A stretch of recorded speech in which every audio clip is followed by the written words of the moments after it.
Walter Costa didn't walk into Street Augustine Hospital. He stormed in, 30 suited enforcers at his back. Because Rose Maxwell wasn't just bruised. She was being taken home by the man who put her there. But when the Mafia boss stepped between her and her corrupt stepfather, the hospital froze security, nurses, even cops. What Walter did next didn't just stop a beating. It exposed a truth no one was prepared to face. If this story pulled you in, make sure to hit that subscribe button so you never miss what's coming next. I've got another unforgettable story dropping tomorrow. And while you're here, jump into the comments and tell me where you're watching from. I love seeing our community from all around the world. Alright, let's get back into it.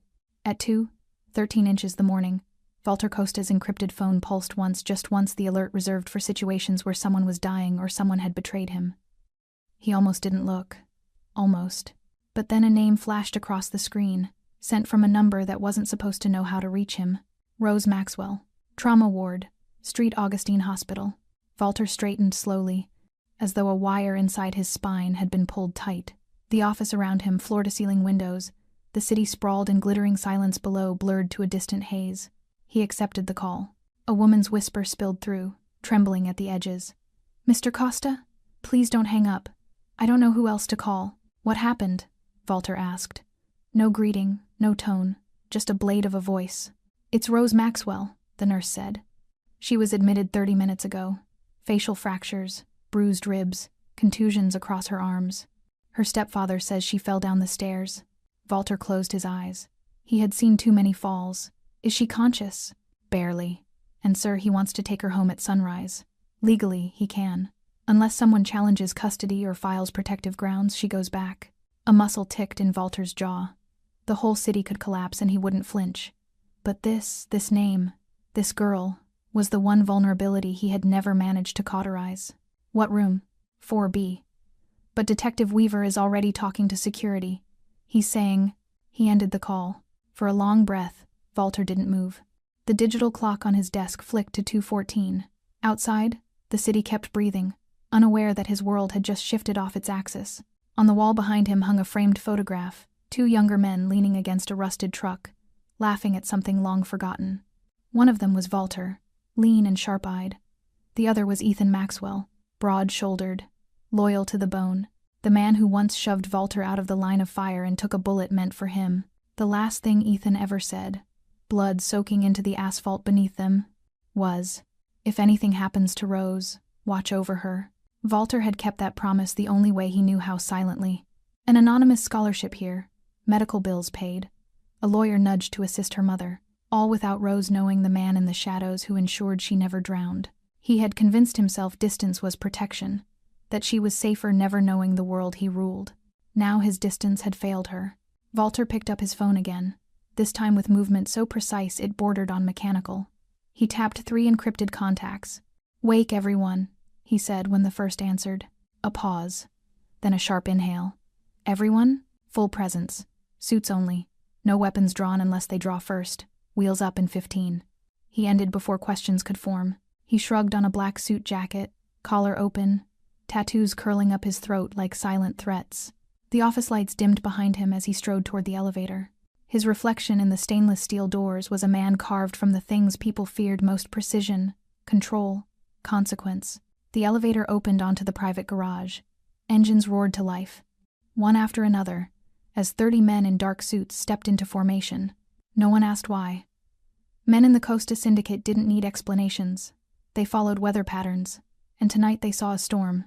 Walter slid into the back of the lead SUV. "Hospital," he said. The convoy rolled out in silence, carving through the sleeping city like a shadow stitched from steel and determination. Red lights turned green for them. Traffic cameras flickered and died. No one dared slow their momentum. Walter stared out the window, watching the skyline drift by in sharp fragments.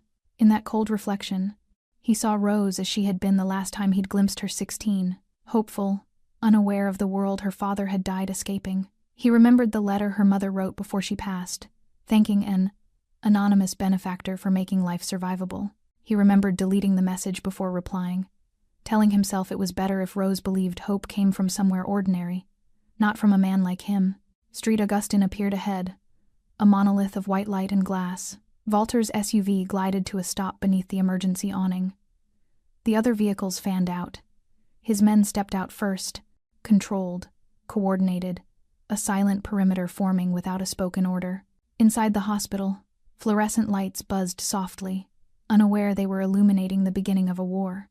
Walter moved through the sliding doors, and every person in sight froze. Nurses stilled mid-stride. The receptionist's hand hovered over a clipboard. Security instinctively reached for radios but didn't speak into them. He didn't look at anyone. He didn't need to. His presence did the talking. "Rose Maxwell," he said to the trembling receptionist. "Our room 4B, sir." "But her stepfather, he's—" Walter turned away before she finished. "Elevator, 4th floor, east wing." Each step was measured, soundless, efficient. The kind of walk that belonged to someone who expected no obstacles because he'd already removed the possibility of them. On the 4th floor, a tall man in detective's attire stood outside Rose's door, sweating through his shirt despite the cold. "Weaver." "You," Weaver spat, puffing up like a man leaning on the badge pinned to his chest. "She's my daughter. You're trespassing." Walter stopped inches from him. He didn't blink, didn't speak, just watched Weaver choke on his own bravado. One of Walter's lieutenants leaned close to whisper. He tried to sign her out already. Nurses stalled him. Walter's gaze sharpened, a predator marking the first move of the hunt. "You'll stay away from her," Weaver snapped. Walter opened the door. Weaver's hand shot out to grab him but froze as 30 suited men shifted all at once, a wave of silent threat sharper than knives. Inside, Rose lay curled on her side, a bruise spreading across her cheek like spilled ink. Her hands trembled against the sheets. Walter stepped forward, voice low, steady, made of stone. "Rose," he said, "you're not going home with him." Her eyes opened wide, terrified, disbelieving. For the first time in years, Walter felt the weight of a promise pull him to his knees. "I'm here now," he said, and the war began. The hallway outside Rose's room seemed to shrink around Walter, as though the building itself recognized a predator in its bloodstream. Weaver sputtered behind him, voice cracking between outrage and panic, but Walter didn't spare him a glance. He stepped out of Rose's room with a controlled inhale, the kind that could turn into violence or strategy depending on what the moment required. Rian, his lieutenant, moved to his side immediately. More staff are showing up downstairs. Security's nervous. His voice was quiet, low enough that only Walter could hear. "We've got the perimeter set like you asked." "Good," Walter said. His tone didn't rise, but the air around him seemed to tighten, as if the walls themselves held their breath. Weaver lunged forward. "You don't get to walk in here like you own the place. She's my daughter." Walter faced him fully for the first time. The contrast between them was almost obscene. Weaver flushed, sweating, pupils blown with anger. Walter cold, still, built from unspoken threat and discipline. The dim hallway lights caught the ink on his throat, shadows curling like serpents. "You don't speak for her anymore," Walter said.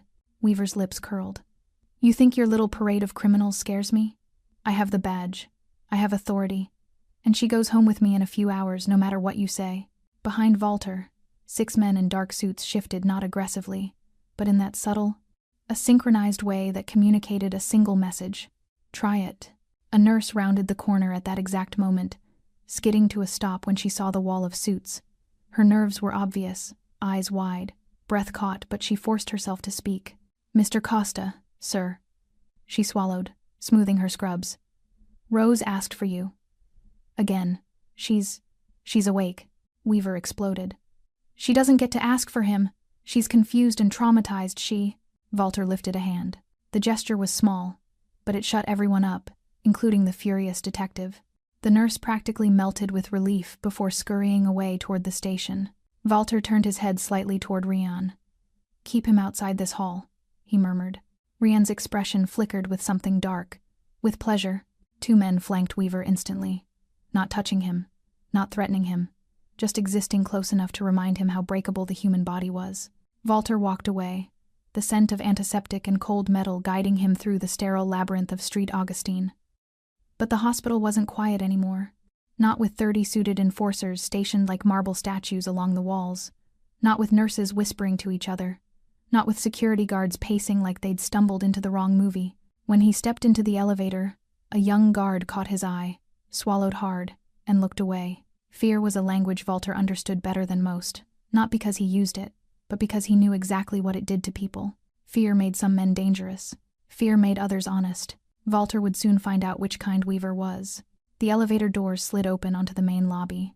A gasp spread like a ripple when Walter stepped out. 30 men, sharp suits, polished shoes, disciplined stillness, lined the lobby in a formation that suggested military training and something far older: loyalty. Not one of them spoke. They didn't need to. Walter's presence was the command. A security chief approached, sweat beading along his hairline. "Sir, with all due respect, this is a hospital. You can't bring an entire entourage in here. People are frightened." Walter glanced at him. "We're not here for anyone but her." "That may be. But Detective Weaver said..." Walter stepped closer. The chief's throat bobbed. "Weaver," Walter said softly, lost his claim the moment he put bruises on her skin. The chief exhaled shakily. "We don't have proof of that, and until the police finalize their report, he still has custody." Walter's jaw tightened. "Where is the attending doctor?" "In the trauma ward." "But sir..." Walter was already walking. The chief hesitated, then followed. So did whispers. Nurses, patients, janitors. Everyone watched the suited procession move through the hospital, like a tide that didn't belong but refused to recede. When Walter reached the trauma ward doors, a nurse stepped forward. "She's in pain," she murmured. "But she calmed when you went in earlier." "I don't think she's afraid of you." Walter paused. His expression didn't change, but something inside him did a shift, quiet and seismic. "She shouldn't have had to ask for me," he said. The nurse's eyes softened. "Maybe, but she did." He nodded once and stepped inside. Machines beeped rhythmically.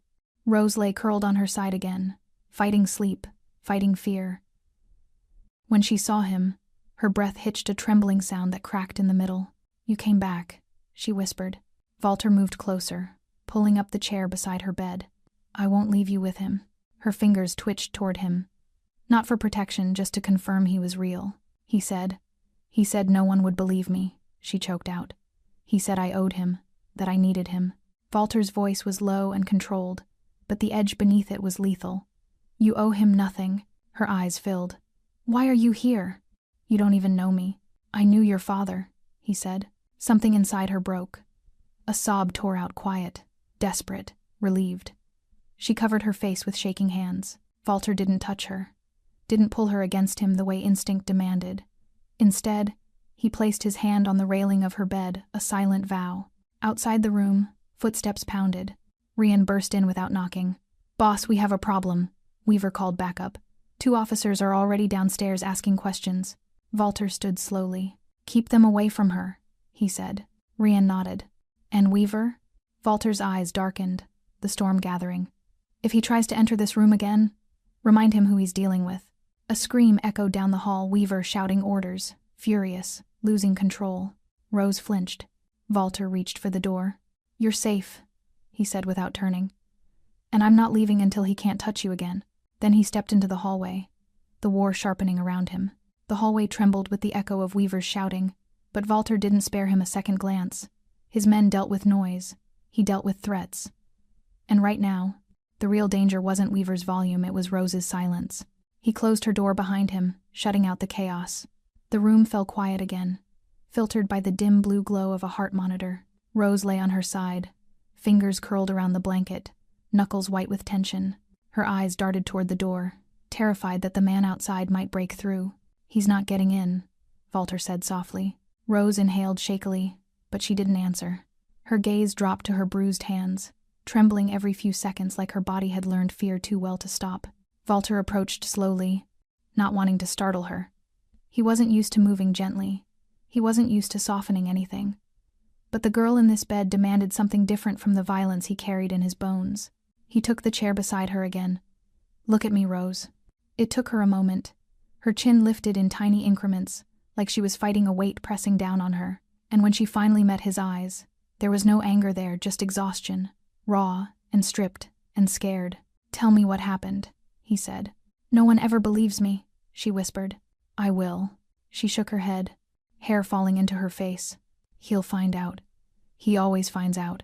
Walter leaned forward, lowering his voice until it was barely a breath. "He's not finding anything out. Not anymore." Her lips parted, but no words came. Her gaze flicked to the doorway again, as if expecting Weaver's shadow to appear. "Rose," Walter tried again. "You're safe." The words landed inside her like something foreign, something she didn't quite know how to hold. Finally, she whispered, "He pushed me." Walter went completely still. She swallowed. "Tonight," he said. "I embarrassed him in front of one of his friends. I didn't say anything, I swear. He just got angry and shoved me down the stairs. When I woke up, he was standing over me telling the paramedics I slipped." Walter's jaw tightened. "Has he hurt you before?" A tear slipped down her cheek. "Yes." "How many times?" Her voice cracked. "I stopped counting." She pulled her blanket tighter around her shoulders, curling into herself like she expected impact. The bruises along her collarbone darkened under the sterile lights, forming ugly mosaics of fingerprints. Walter forced his breathing to stay even. Rage was easy, too easy, but she needed steadiness, not explosions. "Why didn't you tell anyone?" he asked. "Because he's a detective." Her laugh was small and broken. "People trust him, and he always said if I told the wrong person." She trailed off, staring at the heart monitor. The beeping kept her anchored. "What did he say, Rose?" She wiped her face with the back of her hand. "That they'd think I was lying. That I'd be sent away. That he'd keep the house, the money, everything. And that it was my fault my mom died." Walter's blood froze. "Your mother," her breath hitched. "He said she fell down the stairs too. But I heard them fighting that night. She told him she wanted to leave, and then I heard a thud." Her voice lowered to a whisper. "I think he pushed her. I think he lied about everything." Silence swallowed the room. Walter stared at her small, broken, trying to hold the weight of something a grown man would crumble beneath, and felt something inside him shift. Rage, yes, but stronger than rage was a grief he hadn't allowed himself to feel in years. He had failed Ethan, and he had failed Rose by staying away. "Why didn't you call me?" he asked quietly. Her brows knitted. "I didn't know I could." "I've been helping you for years," he said. "Not directly, but I've been watching." She blinked rapidly. The scholarship? The emergency funds? That was you?" He nodded once. "Why?" she whispered. His throat tightened. "Because your father asked me to." Her hand flew to her mouth. A sound broke out of her, not quite a sob, not quite a gasp, something raw, wounded, disbelieving. "He said you were trouble," she whispered. "He said you were dangerous, that you'd ruin my life." Walter's voice hardened.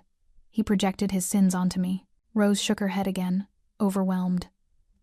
"I didn't think anyone would come. I thought he'd take me home, and no one would ever know." "I know," Walter said, "and I'm not leaving." Her gaze dropped to his hands, strong, scarred, resting calmly on his knees. "You're not scared of him," she said, almost in awe. "I'm scared of failing someone I promised to protect." Her eyes filled until tears spilled freely. He didn't touch her, he didn't trust himself to, but he lowered his voice to something steady and unshakable. "You're safe now, Rose." The door suddenly crashed open. It wasn't Weaver.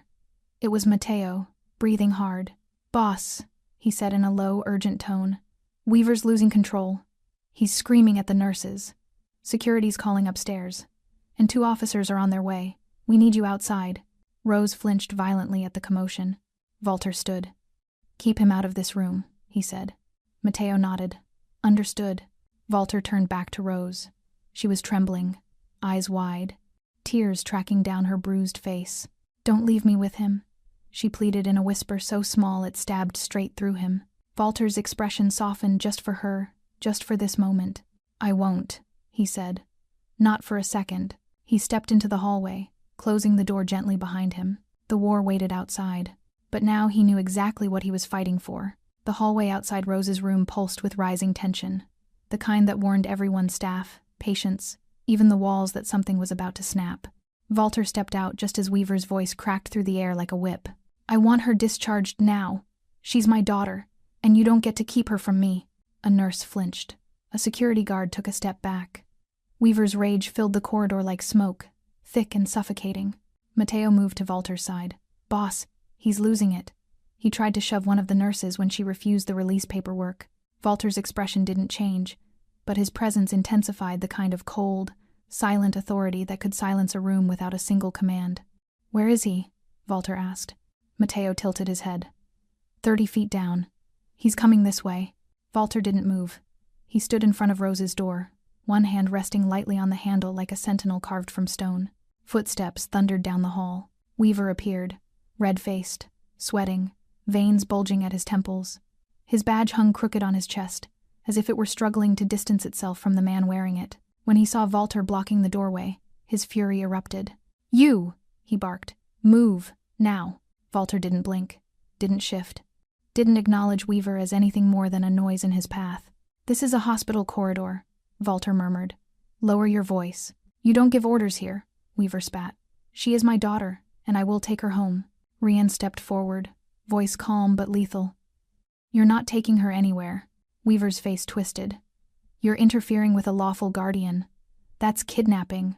I'll have all of you arrested." Walter's men didn't respond verbally. They didn't need to. They stepped subtly closer, forming a silent wall behind Walter-tailored suits, cold expressions, the kind of stillness that didn't come from training but from being dangerous. Weaver jabbed a finger at Walter's chest. "Get out of my way!" Walter's voice dropped to something quiet enough to terrify. "Touch me, and you'll never touch another woman again." A nurse standing nearby gasped. Weaver's hand froze midair. "You think you scare me?"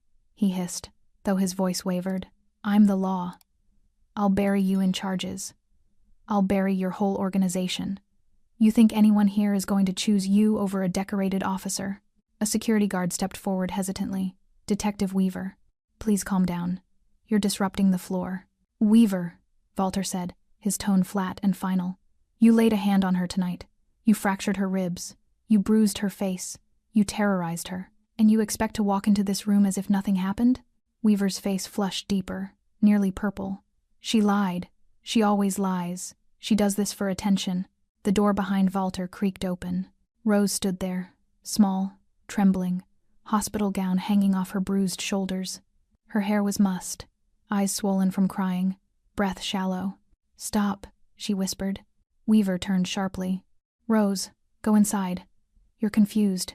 You need rest." She flinched at his tone. Walter angled himself instinctively, blocking Weaver's direct line of sight to her. Weaver's eyes widened, fury igniting. "She doesn't need you," he snarled. "She needs her father." "Stepfather," Mateo corrected. "Big difference." Weaver ignored him and lunged forward. He didn't get far. Walter moved exactly 1 inch. Just one. And all 30 of his men shifted in tandem. The effect was instantaneous. Nurses froze mid-step. Patients peeked from behind curtains. Security stiffened. The hallway filled with electric silence, an unspoken warning woven through the stillness of every suited man. Weaver halted, fear flickering behind his rage. Rose's breath hitched. "Please," she whispered, "don't let him take me." Her voice broke something open in the room. Walter stepped completely in front of her now, shielding her with his body. "You heard her," he said. "She's not going with you." Weaver's voice rose to a nearly hysterical pitch. "You don't have the authority." Walter cut him off. "Authority isn't the same as ownership, and you own nothing here." Security looked between the two men, between the raging detective and the silent storm of a Mafia boss protecting a bruised girl, and something shifted. Doubt, discomfort, realization. A young guard stepped forward. "Detective, maybe you should wait until morning." Weaver stared at him, betrayed. "You're siding with them?" "I'm siding with the girl who's scared of you," the guard said quietly. Weaver's fury cracked. "You have no idea what you're doing." He lunged again, not at Walter this time, but toward the door, toward Rose. He didn't make it 2 steps. Walter caught him by the front of his shirt, pushing him back with one hand planted against his chest like he was made of paper instead of muscle and ego. Weaver's feet scraped across the floor as Walter held him in place effortlessly. "Don't," Walter said. "Just one word. Cold, deadly, final." Weaver writhed, but Walter didn't tighten his grip. He didn't need to. The threat lived in the stillness. Rian leaned close to Weaver's ear. "You're done," Weaver gasped. "Let me go." Walter released him, not gently, not violently, but in a way that made it obvious Weaver was beneath his strength. Weaver stumbled backward, catching himself on a cart. His face burned with humiliation. "This isn't over," he rasped. "I'll get her out of this hospital. I'll get all of you arrested. You think you can stand in my way?" Walter stepped forward once. Weaver shut up instantly. Walter didn't raise his voice. Touch her again, and this becomes a different kind of night. Every staff member who overheard felt the air change. Weaver backed away slowly, eyes darting, fear finally cracking through his outrage. He grabbed his phone, muttering into it angrily as he stormed down the hall. When he was out of earshot, Mateo exhaled. Boss. He's calling backup. Walter glanced at Rose, shaking, clutching the doorway. Let him call whoever he wants, Walter said. I'm not leaving her. He stepped back into her room, closing the door gently. The hallway erupted behind him. The war had begun. The moment Walter closed Rose's door behind him, the muffled sounds of Weaver's rage faded into a distant storm. Inside the room, Rose sat curled against the pillows, arms wrapped protectively around herself. Her breath trembled with each inhale. The fluorescent lights seemed too harsh for her bruised skin, too unforgiving for the terror lingering in her eyes. Walter approached slowly. He won't reach you, he said. Not now. Not again. She nodded, but her gaze stayed glued to the blanket, as though the fabric itself held her together. He's calling people, she whispered. He always does that when he's scared. He gets louder, meaner, more dangerous. Walter felt a muscle tighten in his jaw. He's losing control. That makes him predictable. Rose flinched when a distant shout echoed from the hallway. Instinctively, she shrank back. Look at me, Walter said gently. She did. Barely. I need you to trust me. Her lips parted in disbelief. I don't know how to trust anyone. The people who hurt you made sure of that. He paused. But I'm not one of them. For a moment, neither spoke. The heart monitor clicked softly between them, its steady rhythm the only reassurance in a world collapsing around her. Walter didn't touch her, he didn't dare, but the intention in his voice was a barrier stronger than fists or guns. A knock sounded soft, coded before the door eased open and Rian slipped inside. Boss, he said quietly. You need to hear this. Walter turned to Rose. I'll be outside. 2 minutes. She nodded, gripping her pillow as if it were an anchor. Once they stepped into the hallway, Rian handed Walter a tablet. Mateo and the others have been digging. And it's worse than we thought. Walter swiped through the first file. Documents, bank records, transfer slips, all bearing Rose's name, all forged. What's this? Walter asked, though dread already slithered through him. Her trust, Rian said. The one you set up through the foundation. He's been siphoning money out of it little by little using authorizations he faked. He forged her signature on 5 different forms. Walter's grip tightened on the tablet until the plastic groaned. He used her as a revenue stream, Rian continued. And he's been doing it for years. Walter's pulse throbbed once in his throat, a slow, controlled fury. Weaver wasn't just abusive. He was strategic, calculated. He had turned Rose into a resource, not a daughter. That's not all, Rian said, pulling up another file. Mateo traced tonight's timeline.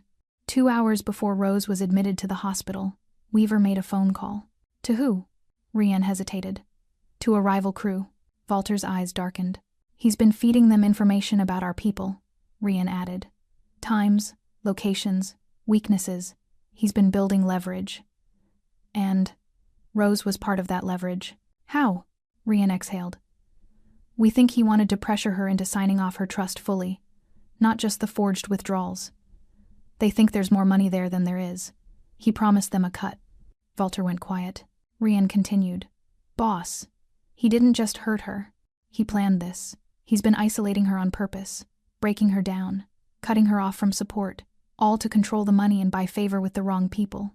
Walter looked at the digital signatures again, Rose's name forged by a man who claimed fatherhood only when it benefited him. Each false stroke was a betrayal carved into paperwork. How long? Walter asked. 3 years, at least. 3 years of stolen funds. 3 years of Rose trying to survive a house designed to suffocate her. 3 years Walter could have intervened, but convinced himself staying away protected her. Rian hesitated before opening the next file. Boss, there's one more thing. A picture filled the screen. A police report. Filed by Rose's mother, weeks before she died. Walter froze. She reported him for domestic violence, Rian said. He made the report disappear. Rage flickered through Walter, quiet, contained, lethal. She knew, Walter murmured. She tried to run. And we think that's why she didn't make it. Rian's voice dropped. Mateo's still digging into the autopsy. There were inconsistencies. The tablet shook in Walter's hand. Slowly, deliberately, he set it down. Weaver hadn't stumbled into violence. He had perfected it. Walter inhaled once, steadying the fire inside. Keep everything. Secure backup copies. Nothing gets erased. Already done. And the rival crew he contacted? Watching them. They don't know we know. Good, Walter said. Because when Weaver falls, He won't fall alone. Rian nodded. What do you want to do now? Walter glanced back toward Rose's room. I want to tell her the truth, he said. But not like this. She's too fragile. What should we tell the others? That the detective isn't just abusive. He's a traitor. And the plan? Walter's expression settled into something cold and precise. Collect everything. When the time is right, we break him with his own sins. A shout erupted from down the hall. Weaver again, slamming his fist against the wall, barking at a guard who refused to let him pass. Rian tensed. Should we restrain him? No, Walter said. Let him roar. Every second he loses control is another piece of evidence. Rian allowed himself a dark smirk. Walter turned back to the door. I need to speak to her now. Rian stepped aside. Walter re-entered Rose's room. She looked up quickly, trying to read his face, trying to determine if more fear was coming. Is something wrong? She whispered. He sat beside her again, voice soft. You were right to be afraid of him.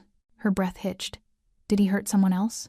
Walter considered the truth, the forged signatures, the financial exploitation, the erased police report, the looming suspicion around her mother's death. Yes, he said quietly. He did. Rose's eyes filled. Then he's never going to let me go. That's where you're wrong, Walter answered. He's losing his grip, and we're taking everything back. She stared at him, searching for disbelief, but found none. You think I can get away from him? She whispered. I know you can, Walter said. Because I'm not letting him use you anymore. Her tears fell silently. Outside, Weaver screamed again, rage echoing through the hospital like the last roars of a dying animal. Rose flinched. Walter stood. He's unraveling, Walter murmured. And I'm going to make sure he never touches you again. He stepped into the doorway. Rest, Rose. The past is on our side now. And with that, the hunt for Weaver's downfall truly began. The first sign that Weaver's desperate plan was unfolding came not from the screaming down the hall, but from the sudden silence that followed it. A hush spread through the staff, nurses stiffening, security shifting uneasily, doctors glancing toward the elevators as if expecting trouble to walk out. Trouble did. The elevator doors opened with a soft ding, and 2 uniformed officers stepped into the 4th-floor corridor. One older, sharp-eyed, jaw clenched. The other younger, shoulders tight, gaze flicking nervously around as if he already regretted being there. Weaver spotted them immediately and surged forward like a drowning man clinging to a rope. Finally, he barked. Arrest him. He jabbed a finger down the hall toward Walter, who was just stepping from Rose's room, his expression unreadable, his posture steady as gravity. The older officer straightened. Detective Weaver, we got your call. You said you're being obstructed in your duty? Yes, Weaver snapped. That man and his... He waved his arms wildly at Walter's men. That criminal entourage are interfering with my right to retrieve my daughter. I want them removed from this floor and charged with intimidation. The younger officer swallowed hard. He brought an entourage into a hospital? Walter walked toward them. Slow, controlled, hands at his sides. Every suited man behind him straightened, but none stepped forward. We're not interfering, Walter said calmly. We're protecting a victim. Weaver's face turned crimson. Victim, don't you dare. Walter didn't even look at him. His attention stayed on the officers. She's in room 4B, Walter said. Bruised, frightened, afraid to go home with him. The older officer's gaze sharpened. You a relative? No. Legal guardian? No. Then step aside. Rian moved in, placing himself subtly between the officers and the doorway. She's under medical assessment. The doctors advised against her release. Weaver nearly screamed. The doctors answer to me. No, a nurse whispered from behind the station. We don't. Everyone turned. The nurse, a woman with tired eyes and red indentations from her mask, stood trembling but resolute. We don't answer to you, she repeated. And you scared her. She begged us not to let you near her. The younger officer swallowed. Hard. Weaver's fury snapped toward her. You're overstepping. Walter cut him off without raising his voice. Your problem is that people finally saw you. Really saw you. Weaver spun back toward the officers, voice cracking. Arrest him already. The older officer exhaled sharply, stepping toward Walter. Sir, with respect, this is a police matter. No, Walter said. This is a protection matter. Meaning what exactly? Walter didn't blink. Meaning if you put her back in his custody, you're sending a battered young woman home with her abuser. The younger officer's jaw tightened. Detective Weaver is a decorated officer, the older one said. We have protocol. And she has broken bones, Walter replied. Silence. Not empty silence, charged silence. Everyone in the hall felt it. The younger officer stepped slightly closer to the door. Can I speak to her? Weaver lunged. Absolutely not. The officer froze, then looked at him, really looked. Weaver's sweat-soaked shirt, his wild eyes, his clenched fists. Detective, the younger officer said quietly. Why don't you want us to talk to her? Weaver went rigid. For the first time, fear not rage flickered across his features. Walter watched the shift with surgical precision. She's confused, Weaver snapped. She's traumatized. She'll say anything. The older officer finally faced him fully. You said she fell down the stairs. She did. A nurse reported bruising around her wrists and contusions across her back. Weaver's mouth opened and closed like an animal caught in a cage. Walter spoke into the silence. Ask her yourselves. Rian stepped aside from the doorway. Weaver spun toward him. You let them talk to her and she'll destroy everything. Walter walked closer, one measured step at a time, until he stood inches from Weaver. She'll tell the truth, Walter said. That's what scares you. Weaver trembled with rage. You think you've won something here? I know people. I have connections. You'll regret. The elevator dinged again. A security supervisor stepped out, face tight. Weaver, you need to calm down. If you keep yelling at staff, we'll have to remove you from the floor. You can't, Weaver shouted. I'm a detective. And I'm head of hospital security, the supervisor said. Tonight, that outranks you. Weaver's nostrils flared. His world, once propped up by fear and authority, was crumbling in a hospital hallway. The younger officer approached Walter, hesitant. If what you're saying is true, if she's scared to go home, we can file an emergency statement. But we need her to say so herself. She will, Walter said quietly. But we need you and your men to back up a bit, the officer added. She might speak more freely without an audience. Walter nodded to his men.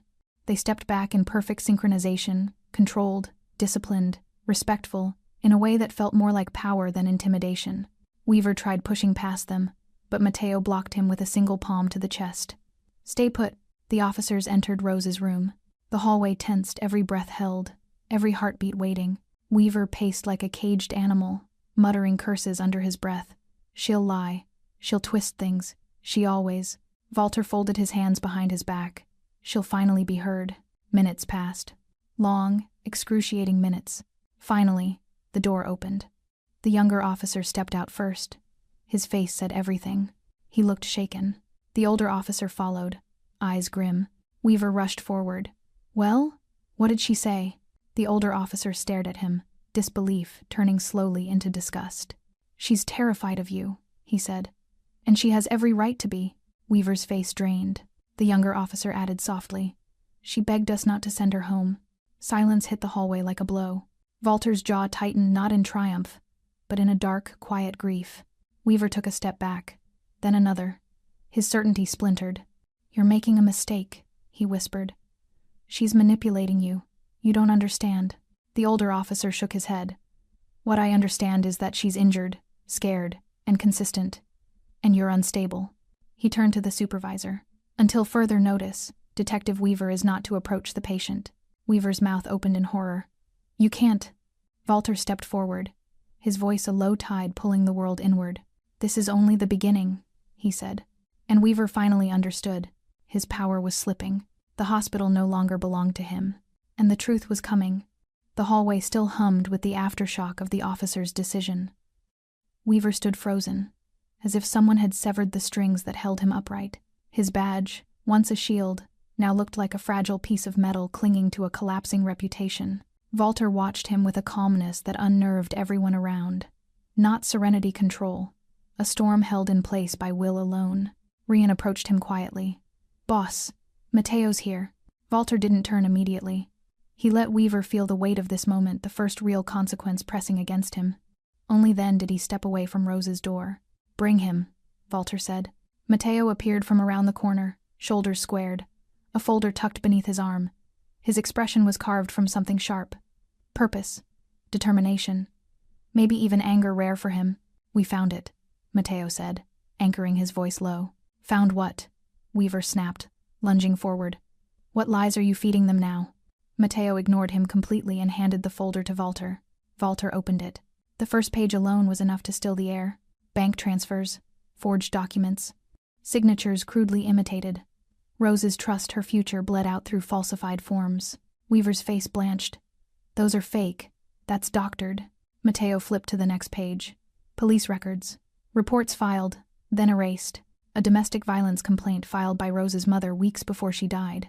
A notation in the margin. Handled internally. A younger officer who'd remained in the hallway read over their shoulders and stiffened. Is this real? Yes, Mateo said. And there's more.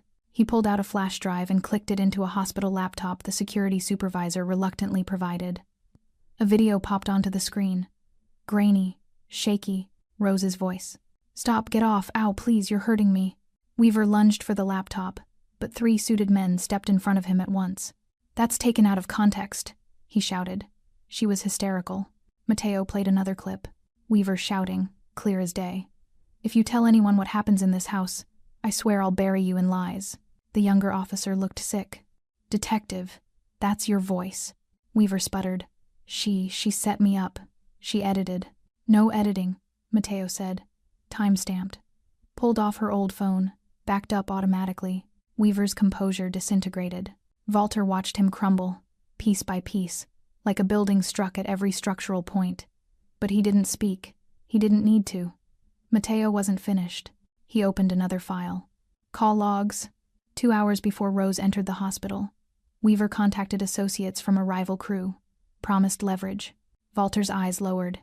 He used her. And he used your name, Mateo added. Said he could deliver intel on your people in exchange for favors. Weaver's voice cracked. You can't prove any of this in court. You assume this is going to court, Mateo replied calmly. A tremor ran through Weaver. The younger officer looked at Walter with something like dawning respect or fear. Does she know about any of this? No, Walter said. Not yet. The officer hesitated. Should she? She will, Walter said, but gently. Across the hall, the door to Rose's room cracked open. She peeked out, eyes wide and frightened. The bruises on her face looked darker under the hallway lights. She hadn't meant to interrupt. She just couldn't ignore the shouting. Walter's expression softened automatically. Back inside, Rose. She shook her head. What's happening? Weaver tried to speak, but Mateo's men held him back. Rian stepped aside slightly, creating a path for her to see the laptop screen. Rose's gaze traveled downward. Her mother's erased police report, the forged signatures, the video file showing Weaver grabbing her arm. Her hand flew to her mouth. No, she whispered. No, no, no. Walter approached her slowly. Rose. She stumbled back against the doorframe, tears flooding her eyes. He killed her. He killed my mom, didn't he? He lied. All these years. Walter lifted a hand, stopping her spiral. Rose, listen. But she couldn't stop. Her breaths turned shallow. He said she fell. He said she was drunk. He said she... Her voice broke into a sob. He made me think she left us on purpose. Walter closed the space between them, his voice the only steady thing in the collapsing world around her. He lied because monsters need shadows, he said. And he didn't want anyone to see what he was. Rose covered her face, shaking. Why didn't anyone help us? The younger officer looked devastated. We didn't know. He hid everything. Mateo stepped forward and, for the first time, softened. Your mother tried, Rose. She reported him. She tried to get you out, but he erased the paper trail. Her knees buckled. Walter caught her before she fell, his hand gently gripping her elbow. She clung to him instinctively, sobs shaking through her bruised body. It's my fault, she choked out. He said I made her angry. He said she'd still be alive if I wasn't. No, Walter said sharply, cupping her shoulder to ground her. None of this is your fault. Do you hear me? None. She cried harder, burying her face against him. His hand scarred. Steady hovered for a moment before settling on her back, holding her as gently as he could manage. Weaver watched the scene, panic finally overtaking fury. Rose, he croaked. Don't listen to him. He's manipulating you. He's... Shut up, the younger officer snapped. Everyone went still. The young officer stepped forward, eyes hard. You hurt her. You lied about her mother.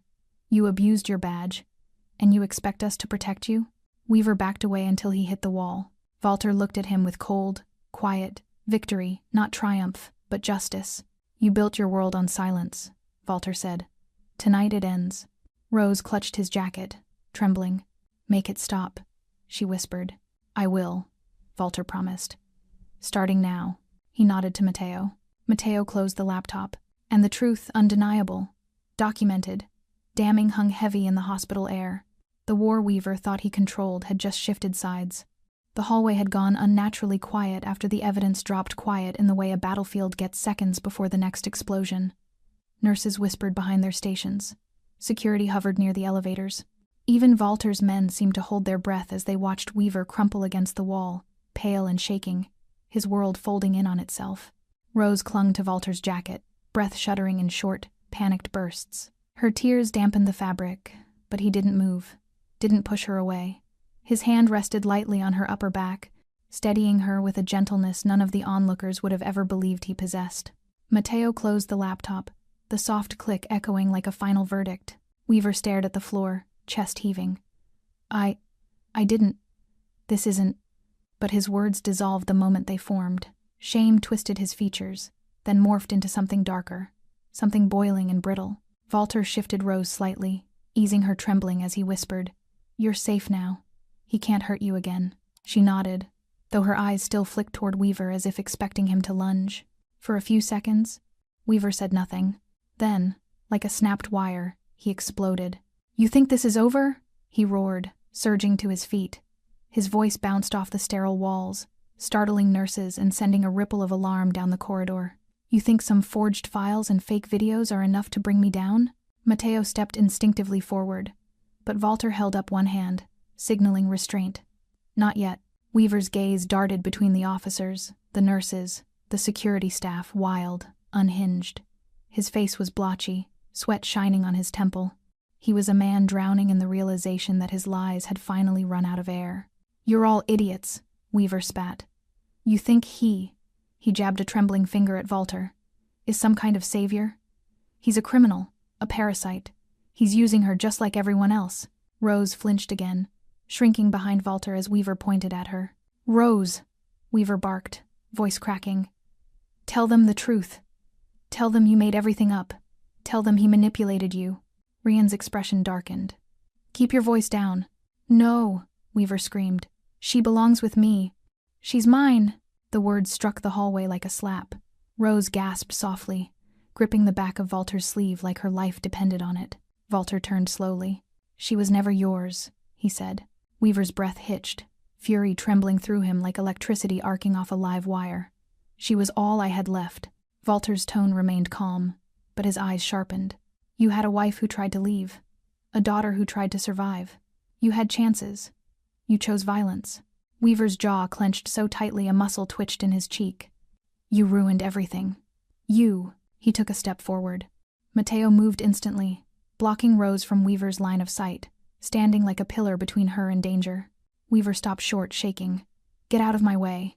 No, Matteo said. Just that. Weaver's eyes flamed. The older of the two officers stepped closer. Detective Weaver, we need you to calm down. Calm down? Weaver laughed a sharp, broken sound. Calm down? While he pointed at Walter again. Tries to undo 20 years of my life? The younger officer lifted a hand, attempting to de-escalate. Detective, let's step back and... Weaver shoved him. Hard. The officer slammed into a supply cart, knocking over sterile packs that scattered across the floor. Everyone froze. Security surged forward. Nurses gasped. Walter's men took one synchronized step that made the entire corridor tighten with tension. Weaver kept shouting, You're all against me. You're all buying his lies. Walter stepped forward, removing Rose from Weaver's line of fire. His voice dropped to a deadly whisper. You're unraveling. I'm fighting for my daughter. You're fighting to keep control of the last person you could manipulate, Walter replied. But she sees you now. Everyone does. Weaver's face twisted into something almost monstrous. She's nothing without me, he screamed. Rose flinched so violently she doubled over, hands covering her ears. Matteo crouched beside her instantly. Don't listen to him. None of that is true. But Weaver couldn't stop. Rage had taken the wheel, driving him toward the only thing he had left to cling to control, even if it destroyed him. You think you're her father? He raged at Walter. You think you know anything about raising a child? You're trash. You're a street rat who thinks a suit makes you a man. Walter didn't blink. And you, Weaver spat, turning back to Rose. You'll come home with me or… He didn't get to finish. Walter stepped between them so swiftly Weaver stumbled in surprise. You won't finish that sentence, Walter said. Weaver's eyes widened, not at Walter's words, but at the way the entire hallway shifted behind him. Walter's men stood at attention, forming a perfect wall of black suits and cold stares. No threats spoken, no weapons drawn, just an unbreakable line of loyalty. It was the moment Weaver realized he wasn't just outnumbered. He was outstatured, outmatched, out of time. But desperation made him reckless. With a snarl, Weaver reached for his holster. Chaos erupted. "Gun!" a nurse cried. Security lunged. The younger officer grabbed Weaver's arm, but Weaver's hand had already brushed the grip of his weapon. Before anyone could process the movement, Walter's voice rang out sharp, commanding, lethal. "Don't." The word cut through the corridor like a blade. Weaver froze. The younger officer clung to his arm. The older officer steadied his stance. A security guard reached for Weaver's shoulder. Everyone waited, breathing shallow, afraid the slightest movement would spark catastrophe. Weaver's fingers twitched over the holster. Walter took one step forward. "If you reach for that gun," he said, voice low and steady, "you won't walk out of this hospital tonight." The truth in his tone was unmistakable, not bluster, not threat. Fact. Weaver's arm trembled. Rage, humiliation, fear, the perfect storm inside him crackled across his nerves. He looked at Walter, at Rose, at the officers holding him, at the nurses watching with horror, at the men in suits standing as silent judgment. And then something inside him cracked audibly, visibly. He sagged, not out of remorse, out of defeat. The younger officer yanked his hand away from the holster. "Detective Grant Weaver, you're being placed under restraint for attempting to escalate a violent confrontation." "No!" Weaver howled, thrashing as the officer grabbed his wrists. "You can't do this. I'm a detective.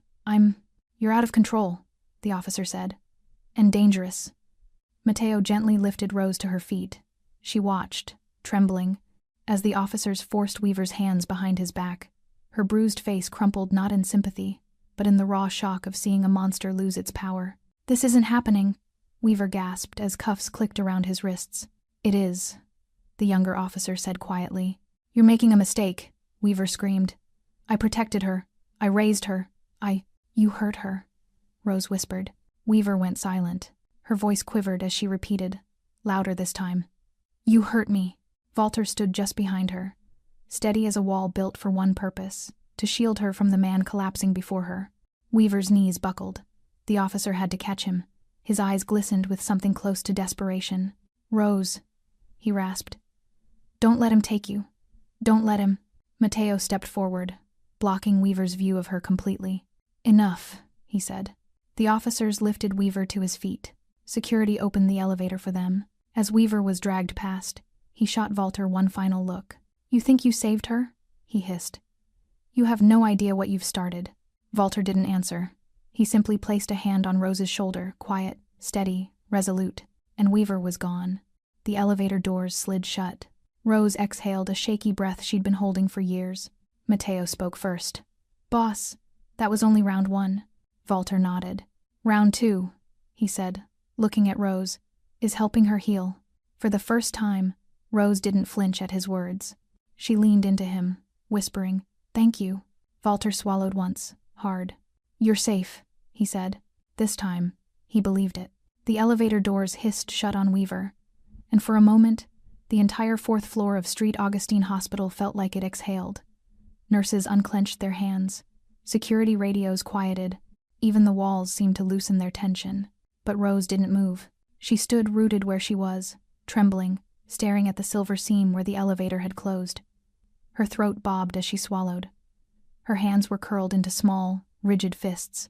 The bruises on her arms, stark beneath the hospital lights, seemed to pulse with memories she couldn't outrun.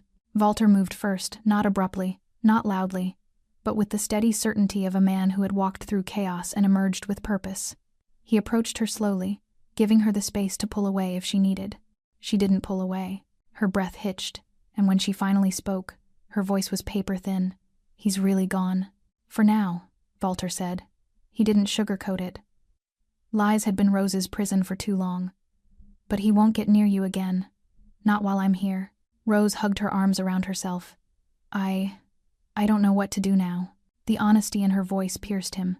This wasn't just fear, it was the collapse of an entire world she had been forced to survive in. A world that had told her she had nowhere else to go. Walter's tone softened. You breathe. That's what you do next. Everything else comes later. She blinked rapidly, tears threatening again. I haven't breathed in years. Mateo approached, his posture relaxed for her sake, though tension still lingered in his eyes. The officers are filing a temporary protection order, at least until morning. Rose's eyes dimmed. Morning? And then what? He'll get lawyers. He'll twist everything. He always does. Walter exchanged a look with Mateo before answering. Let me worry about him. Rose shook her head, voice breaking. But you don't have to. You don't owe me anything.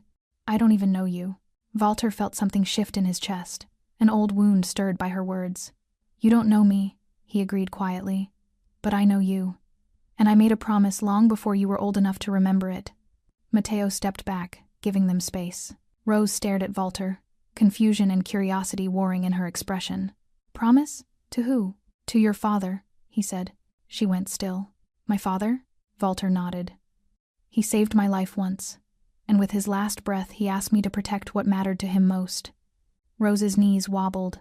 She leaned against the nearby wall for balance. He talked about me? Only about you, Walter said. A tear slipped down her cheek, the kind of tear that didn't come from sadness, but from finally learning the truth buried under years of lies. I thought, he left us, she whispered, that he didn't care. Your mother cared. He cared. They both tried to protect you. Rose shook her head again, overwhelmed. But why didn't you come sooner? Walter inhaled slowly, as though the question pierced deeper than she intended. Because I thought distance was the safest place for you. I thought staying out of your life kept you far from mine. I thought the world I live in was poison. She looked up at him, eyes rimmed red. And now? Now I see I was wrong, he said. And I won't make that mistake again. Rose covered her mouth, emotion cracking through her like light through broken glass. I don't know how to be safe, she whispered. That's why I'm here, Walter said simply. To teach you. Mateo cleared his throat softly. Boss. Security wants to talk to you. They're asking for statements. Walter nodded. Handle what you can. I'll speak to them when she's stable. Mateo dipped his chin in acknowledgement and walked off. Rose hesitated before reaching out barely a touch, barely pressure her fingertips brushing Walter's sleeve. Please, she whispered. Don't leave. Walter didn't flinch, didn't hesitate. I'm not going anywhere. He guided her gently back into her room. She sat on the edge of the bed, exhausted, her shoulders slumping as the adrenaline that had kept her upright finally drained away. The window beside her showed the faintest hint of early dawn, a wash of gray-blue light beginning to replace the night. It cast her bruised face in a softer tone, making her look fragile and strong all at once. Rose followed his gaze. Morning's coming. Yes, Walter said. A new one. She gave a hollow laugh. What am I supposed to do with a new morning? Survive it, Walter answered. With me. A soft knock sounded, and a nurse peeked in. Sorry to interrupt, but we need to update her vitals. Rose tensed immediately, shrinking into herself. Walter stepped to her side, voice calm. It's all right. She can proceed. Rose nodded reluctantly.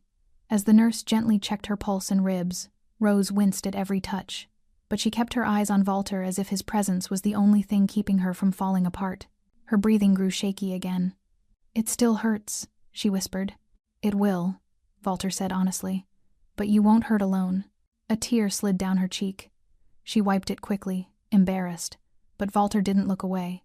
He didn't pity her. He witnessed her pain, which was something no one in her life had ever done without using it against her. When the nurse finished, she stepped out, leaving them alone again. Rose stared at her hands. What if he gets out? What if he comes back? What if the courts believe him? He always wins. Always. Walter sat in the chair beside her. He won't win this time, because you're not fighting alone. She looked at him, searching for deception, expecting disappointment, bracing for betrayal. She found none. Her voice cracked. Why are you helping me? Really? Walter's gaze softened. Because your father asked me to protect you, and because I should have been here sooner. She swallowed hard. And now, Walter said gently, I'm giving you a place where he can't touch you. Her brows knitted. A place? My home, Walter clarified. Not a prison, not a cage. A safe haven. Protected, guarded. A place where you can heal. Rose blinked rapidly. You want me to live with you? For now, he said, until you're ready to choose your own life without fear. Her breath trembled. I don't know if I can trust you. I don't expect you to, Walter said. Trust is earned. I'm willing to earn it. Her throat tightened. Why? Because you deserve better than the life he forced on you. Rose's eyes glistened. I'm scared. I know, Walter said softly. But I'm not asking you to be fearless. I'm asking you to let me carry the fear with you. A sob escaped her, small and raw. She leaned forward, slightly hesitant, unsure like a child learning if it was safe to reach for comfort. Walter didn't move until she closed the distance herself, resting her forehead lightly against his chest. He exhaled a slow, careful breath and lifted a hand to her back, touching her as though she might break under anything heavier. Thank you, she whispered. Walter didn't answer aloud. He didn't need to. The dawn pushed further into the sky, pale gold bleeding into the gray. Rose's breathing steadied, and her trembling eased. Walter felt something shift inside him, subtle, dangerous, irreversible. He had walked into this hospital as a mafioso honoring a debt. Now, he understood the truth. He wasn't protecting Rose because of her father. He was protecting her because she needed him. Because someone had to. Because promises weren't meant to be forgotten, they were meant to be lived. Mateo returned quietly. Boss, they're ready for you. Walter nodded and stood, but Rose caught his sleeve again. You'll come back? She whispered. He leaned close, his voice steady, anchoring her. Always. And for the first time in years, Rose believed someone.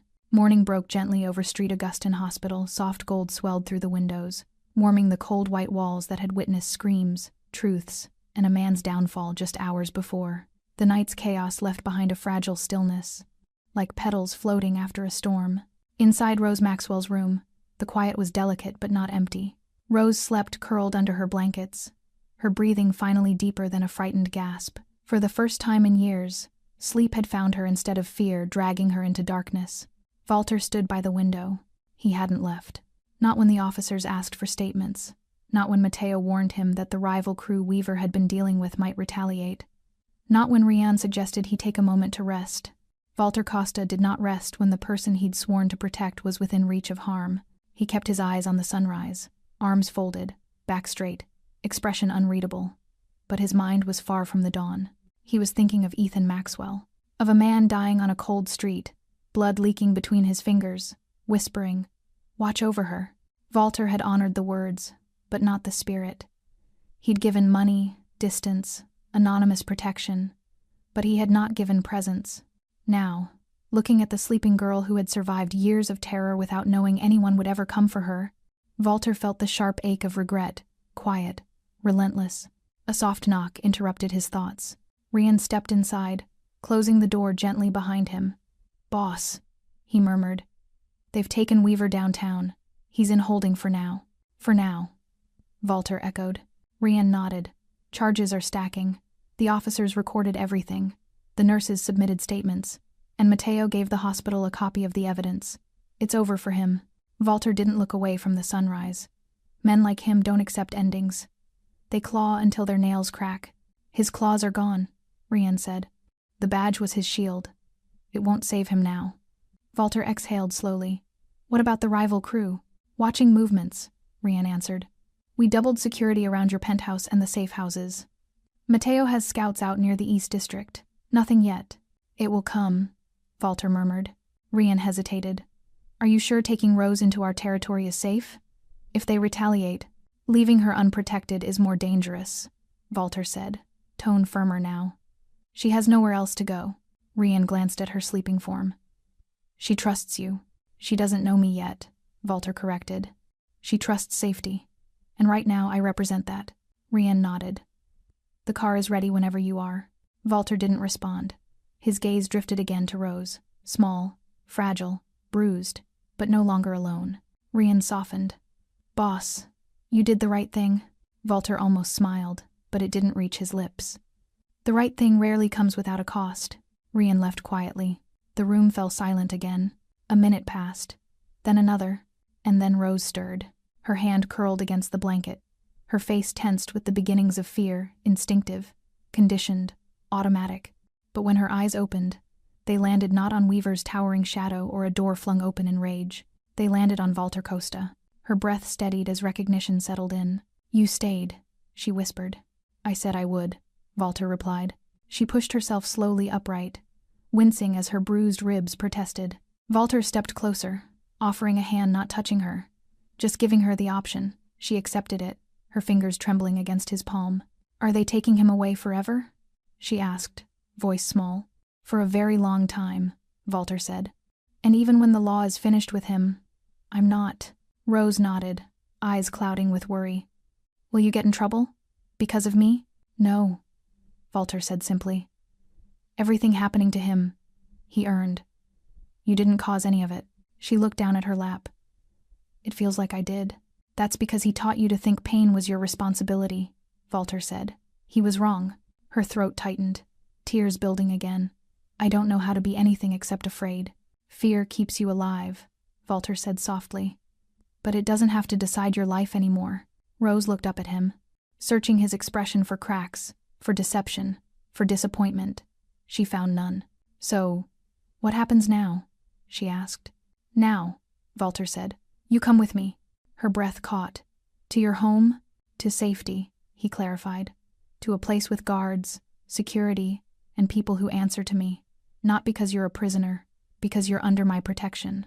Rose hesitated. "Do you really want me there?" Walter met her gaze squarely. "Yes," she exhaled shakily. "Okay," Walter nodded. "We'll leave soon. The nurses want a final evaluation." A soft knock sounded, and a middle-aged nurse entered with a clipboard. Rose stiffened instantly, but Walter remained beside her, his presence anchoring her again. As the nurse checked her pulse and asked gentle questions, Rose answered quietly, flinching only when the stethoscope brushed a bruise. Walter observed every wince, every tremble, memorizing the map of her pain with silent fury. When the nurse left, Rose glanced at him. "I'm scared to leave this room." "Then we'll walk slowly," Walter said. She gave a weak smile, small, but real. Walter helped her slide into a pair of hospital-provided clothes.